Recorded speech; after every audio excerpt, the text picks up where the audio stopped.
I'm Jacob Wolf, Christopher Wessington. and today we're here in, do you prefer Suzanne or Suzy? Suzy. Suzy? Yeah. We're in Suzy's home. She made me some coffee and got us some donuts. Yay. That I'm greatly enjoying right now. Thank you for that. You're welcome. So Suzy is a painter, and there is a painting behind her Yes. that you can see. Yes, that is Naito Parkway. That is Naito Parkway. Yes. How long did that take you to do? I would say maybe like 70 hours on that one. I didn't add them all up. I keep a log every day of how long I spend on each piece, but I would guesstimate right about 70. I did it this summer. I was just inspired by, I wanted to go on a road trip. I don't have a car, so there's kind of like a romanticism around that. Sweet Pea, or Edgar. There we go. Edgar wanted to say hi. Yeah, he's huge. Edgar is a big kitty. Yes. So, are you from Portland? I'm not from Portland. I've been here since I graduated from college for the last like 15 years. But I was born in Helena, lived a little bit when I was younger in Oakland, then in Bellingham, Washington, Tacoma, Washington. So I mostly grew up in Washington State. And you've been here for 15 years? Yes. And Actually 16 years now. 16 years? Yes. And you moved here after you graduated college? Yes, right after. It was December of 1998. Where did you graduate college? I went to the University of Puget Sound in Tacoma, Washington. And you studied? And I studied art. That was my major, and my emphasis was in painting. But it was a liberal arts school, so we had a pretty well-rounded group of classes that we had to take. So you said that you didn't do any art before. I mean, how did you land on art as a major in college? Well, I guess I did do some drawing in high school that I was really into. It was something I was more passionate about than all the other studies that we had to do. And I was at a prep school too, so it was like a nice break from the intensity that was there at the time. And I was trying to get A's and everything, so I was overstudying. So yeah, so I mean, I knew that I liked drawing, but I didn't, it was when I took a drawing class at Mount Holyoke College my second year that the teacher was just so inspiring. She had a way of reading both abstract and realism work of the beginning students that I was just so inspired by. So that's when I decided that I was gonna do it for real. So did you, because you're fairly realistic. Yes, I am. She doesn't like the word photorealist. But it's okay. I've decided that it's time to accept it. Yeah. Because I am, Why didn't you like that term? I don't know. Like I just, I think honestly it was like a bias. Like in school, it was like there's a sense of like when you're actually rendering something from life and able to do that, there's just like a kind of a power in that, and I admire people who are able to like do like really dramatic paintings with people in them, and I was in Italy a couple years ago and I was just mind blown by the mastery behind that. But I've just now I work more and more from photos, so I'm just like I still am inspired by the process. It's not like so that's just what I do. But you don't do people for the most part. For the most part, I don't. No, I don't. Huh.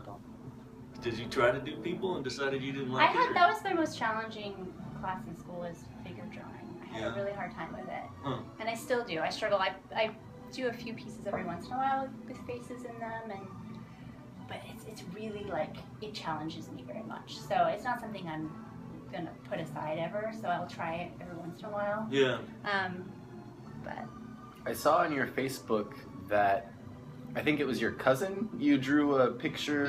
Yes. What was the? It was actually my cousin's mom passed away in like maybe 4 months ago, and my mom sent me a bunch of pictures of her as a little munchkin. She was like 2 or so, and so I was just inspired to do a little portrait for my cousin, because she's been in grief for the last 4 months, and she had also lost her father as well. So she's the first of the cousins, you know, to have that experience. Yeah.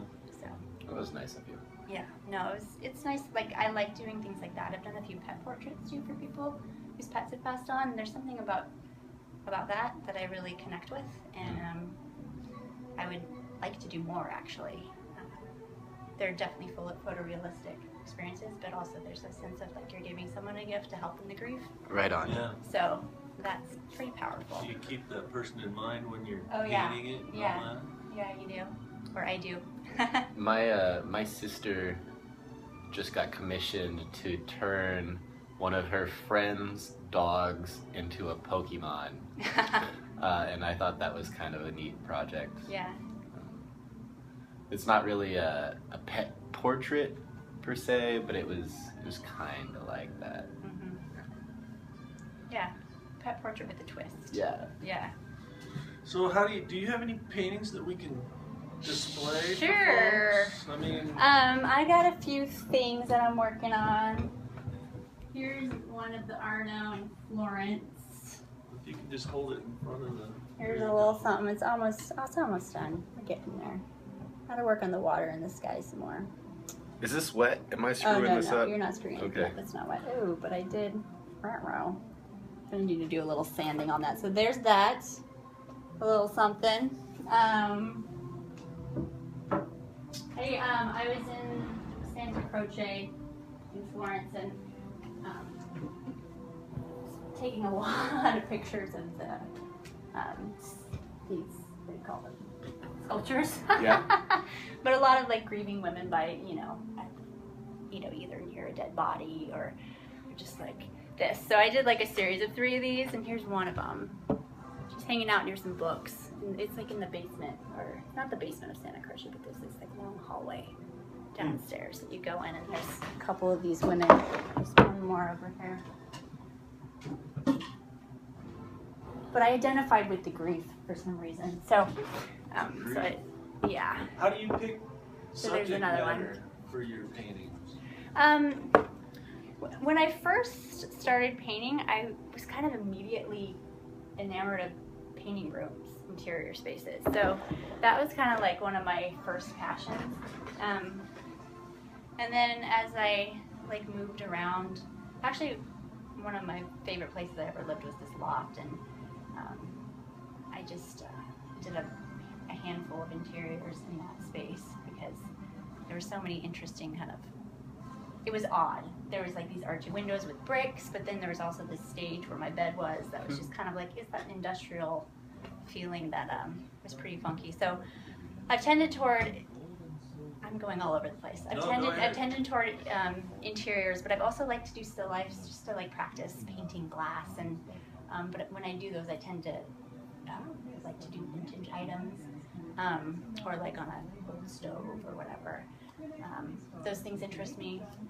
Usually, yeah, if I do something interior space, it kind of has this old, it's either older, like vintage, like this place, or it's kind of industrial. I like those aspects. So this would be like an industrial Yeah. thing. Is this why you picked to do This that? Yeah. Yeah, I like industry, and I like trying to make it beautiful. Yeah. You know? Now somebody might think that it was a there's no subject there, right? No, not really. It's just like It's pretty mundane. A lot of what I do is pretty mundane. No, but I like that, and you picked that. I think there's a reason why you do it that way, don't Yeah. you? Isn't it? Because you find beauty in the I mundane. do. I love the shapes. I love all the. I like things that have a lot of pattern, or like these telephone poles here. There's usually an element that's really kind of difficult in every piece I choose because that keeps me interested. If it was that too easy, I'd be bored already. Right. So You gotta challenge yourself. I do. But there has to be a feeling in the picture. I'm like, oh God, I really want to do that. There has to be a real connection with it. Otherwise, why do it? Yeah. And that's why a lot of things I do are so different, because I connect with different things at different times. These are I'm doing a lot of Italy pieces right now.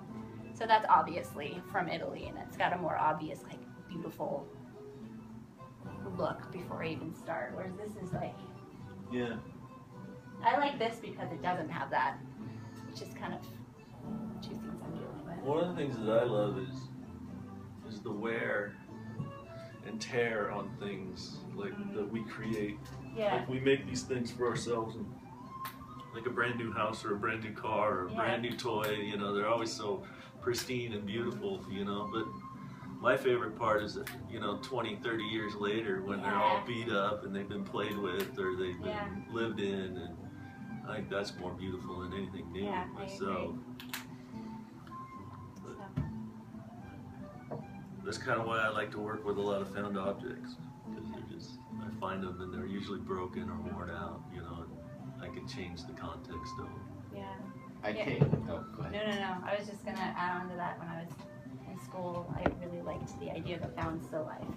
Yeah. And that's kind of like when you walk into your room, I'm like, wow, that looks really cool. Like the lights off in one area, it's on like downstairs, and there's this like kind of drama in that.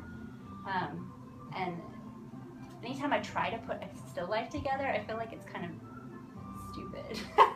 No, I'll like see something on my table, I'm like, that's kind of cool. I'll just kind of move it around a little bit. Right. So the composition is what I like. But I kind of like to kind of happen upon it. It becomes contrived. Yeah. I mean, they make us do still lifes in college, right? Yes, because that's how you have to learn to use the mediums, you know, and even the teachers hate doing still lifes, most of them, because it's like, it really is just trying to set up a bunch of different shapes. Yeah. It's just trying to get a bunch of different textures and shapes so that the students can, or whoever, you know, if you do it for yourself, usually you're doing it because you're trying to learn something, or you're just you're practicing, you know, because nobody likes still lifes.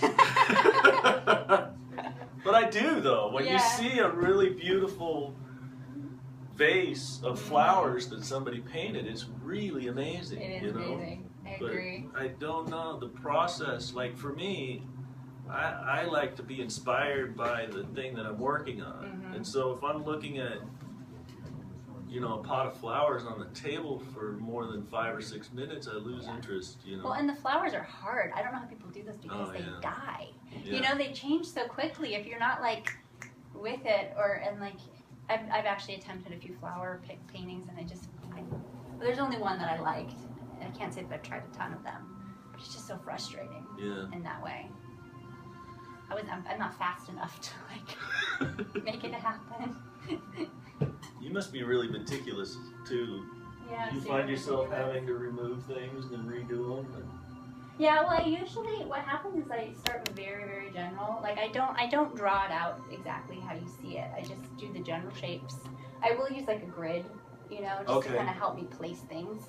But I've noticed that my eye is actually, I'm getting good enough to like kind of instinctually just know where things go. But it helps to have a grid just to kind of lay it out. And then I just do really basic color. And then I just keep refining it. So every area on a painting is worked on probably about 4 times. So I just kind of move around everything. Like on one particular day, I'll be like, today's a train track day, and I'll just kind of get into them and really work on it. And then I'll just kind of do it all kind of at one time, so when it's done, it's all done at the same time. If that makes any sense. Man, the colors are really fantastic. And I also like the scope of big pieces too. I mean, I'm working on a lot of smaller ones, or I have been, because the pixels they get really blurry once you try to, you know what I mean. Yeah. I'm not really good with that language, but I like it when pictures have more information. The more I glue them up, because then I can actually do them bigger and have it look, what do you call it? Right. Have it look right, or the clarity is important to me, I guess. Did it take you a while to settle in on your style and find your... Pretty early on, I just naturally was very refined style. So I kind of just, as time has gone on,